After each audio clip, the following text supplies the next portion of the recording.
이번 아시안컵에 대한 기대감에 대한 설문조사를 했다고 해요. 투표수의 46%가 0점을 찍었다고 해요.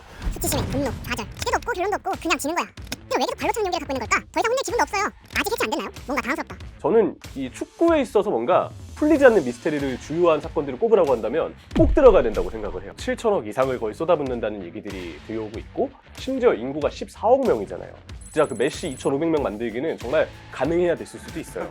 선수들이 뭐 경기 끝나고 술 담배를 즐긴다거나 맞아요. 체지방량이 관리가 이 정도로 안 된다거나 축구 선수의 마인드로 반영이 되기까지는 최소 20년의 시간은 걸릴 겁니다. 망해서 오히려 좋다. 네, 망해야 오히려 좋을 것이다.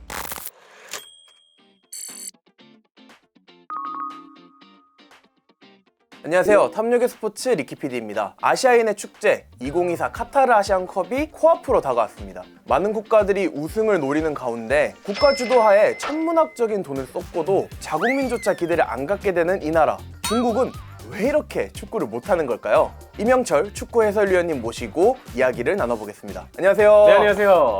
유튜브 이스타TV 그리고 이제 스포티비에서 지금 축구 해설위원으로 활동 중인 이명철이라고 합니다. 반갑습니다. 이번 아시안컵에 대한 기대감에 대한 설문조사를 했다고 해요. 0점에서 9점까지 투표해주세요 했는데 투표수의 46%가 0점을 찍었다고 해요.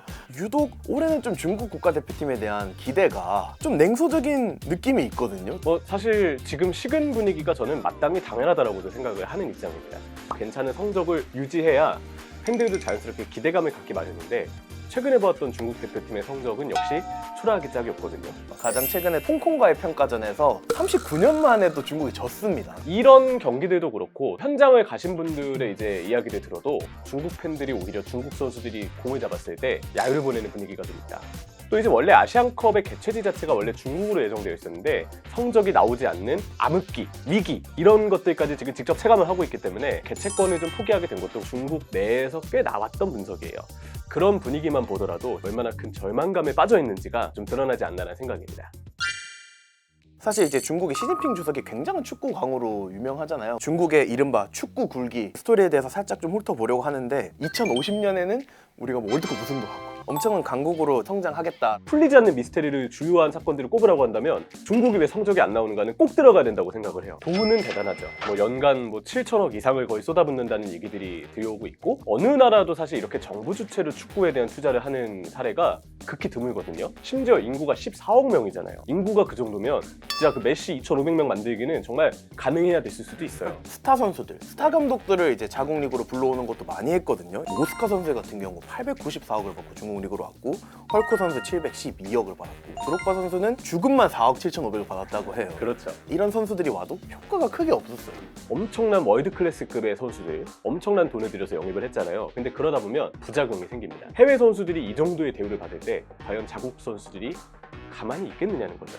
상하이 상강에서 내가 7년 이상을 뛴 선수인데 오스카 한 명 왔다고 해서 오스카가 나보다 더 좋은 대우를 받아? 난 인정할 수 없다. 나도 비슷한 조건으로 맞춰달라. 이렇게 선수들이 대거 요구를 하다 보면 구단은 결국 그 손을 들어줄 수밖에 없거든요. 정말 드록바 같은 선수들은 사실 후련하는 걸 보기만 해도 배울 점이 충분히 있을 거잖아요. 근데 배우는 자의 마음이 일단 열려 있어야 됩니다. 어차피 경기는 헐크가 지금 다 하고 있는 거 아니야? 나는 벤치에만 있어도 돈 많이 버는데 좀 더 뭔가를 배우겠다는 의식보다는 자국 내에서 고여있는 경우들이 그동안 좀 많았던 거죠. 그리고 이런 안일함과 나태함은 결국 대표팀에서의 경기력과 경쟁력에도 영향을 미칠 수밖에 없습니다.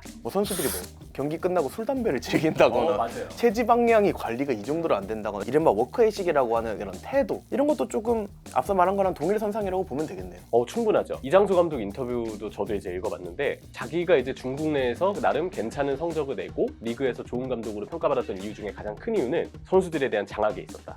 선수들 술 담배 금지시키고 훈련 중 무단 이탈하는 거 멀리서 계속 감시하면서 지켜보고 있었대요. 그래서 실제로 이탈하려는 선수에게 다 벌금을 매기고. 저희들 입장에서는 좀 되게 당연스러운 건데 그걸 하지 말라고 해서 성적이 올라갔다, 이것도 되게 좀 웃기거든요. 그런 점들만 보더라도 이 중국 선수들은 그 자기 관리에 있어서 마인드가 그동안 좀 갖춰지지 않았다. 이렇게도 안 되니까 결국 이제 비책을 하나 씁니다. 기화를 시키기 시작해요. 이제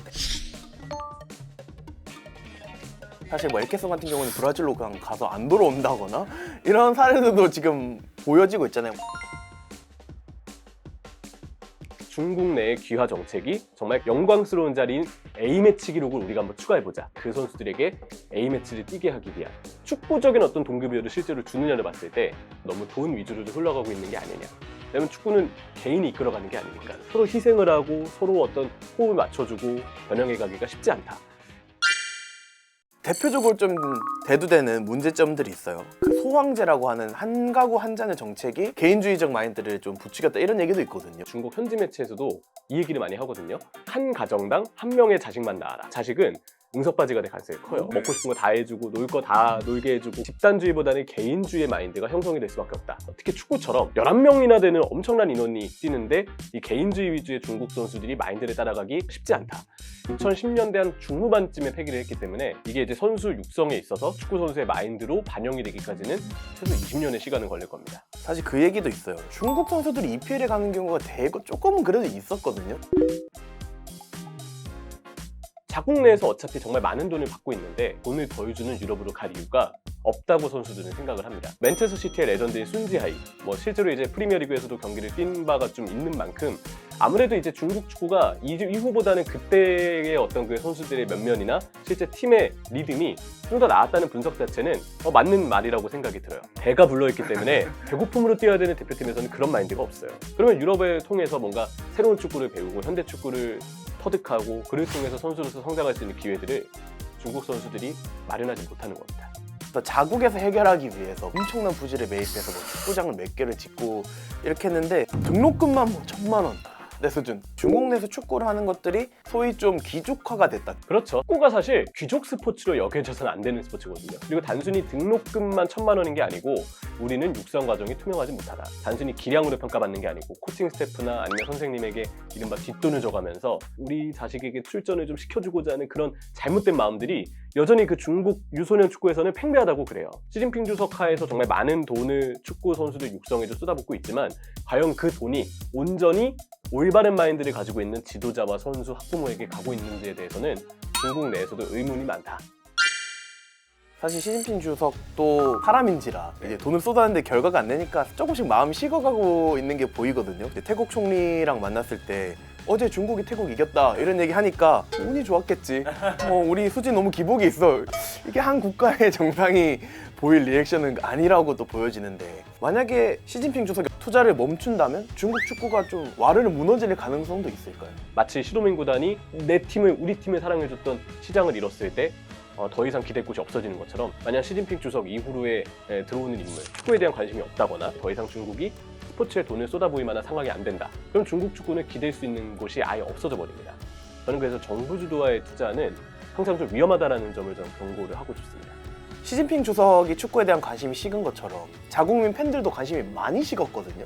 그리고 희망이 꺾이고 난 자리에는 조롱만 남을 수밖에 없습니다. 돈을 정말 많이 투자를 했기 때문에 아시아 내에서 중국이 잡아야 될 상대들을 만났는데도 처참하게 이제 패하는 그런 경우들 우리가 수도 없이 봤거든요. 심지어 이제 우레이에게조차도 지금 중국 내에서 굉장히 많은 조롱이 쏟아지고 있는데 참다 못해 터진 거죠. 더 이상 우리에겐 기대할 수 있는 게 없다. 수치심에 분노, 좌절, 기대도 없고 결론도 없고 그냥 지는 거야. 이들 왜 계속 발로 차는 용기를 갖고 있는 걸까? 더 이상 혼낼 기분도 없어요. 아직 해체 안 됐나요? 뭔가 당황스럽다. 중국 축구 좀 반등을 위해서 좀 어떤 것들이 조금 필요할까요? 저는 오히려 돈을 쏟아붓는 것 자체가 조금 줄어들 필요가 있다. 지금까지 너무 비정상적이었다. 비리와 같은 부정부패를 좀 잡아가고 그를 통해서 좀 올바르게 선수들을 좀 육성해 나가는 시스템 자체가 마련되는 것. 좀 더 축구라는 스포츠에서 잘하기 위한 마인드가 마련이 돼야 된다. 밑에서부터 출발하는 게 오히려 중국 축구의 정상화를 위해서는 나을 수 있다고 생각을 합니다. 망해서 오히려 좋다. 네, 망해야 오히려 좋을 것이다. 어떻게 보면 좀 메인 디시라고 할 수 있는. 네, 중국은 남의 얘기고 이제는 우리 얘기입니다. 최근에 아시안 어쩌고 대회 하지 않았어? 손흥민 선수, 이강인, 황희찬 선수 요즘 폼이 미쳐있고 굳이 빼서 불러와야 돼? 한국은 아시아 축구의 넘버원이 지금은 아니라고 얘기를 해야 됩니다. 월드컵보다도 더 중요한 대회일 수 있습니다. 많이 나온 헤드라인은 역대급, 정상 도전의 적기다. 아시안컵을 일본이랑 결승에서 붙었을 때 저희 이길 수 있을까요? 이번 영상을 만든 PD가 추천하는 영상도 보고 가세요. 스브스 뉴스의 다른 영상을 즐기시려면 구독 버튼을 꼭 눌러주세요.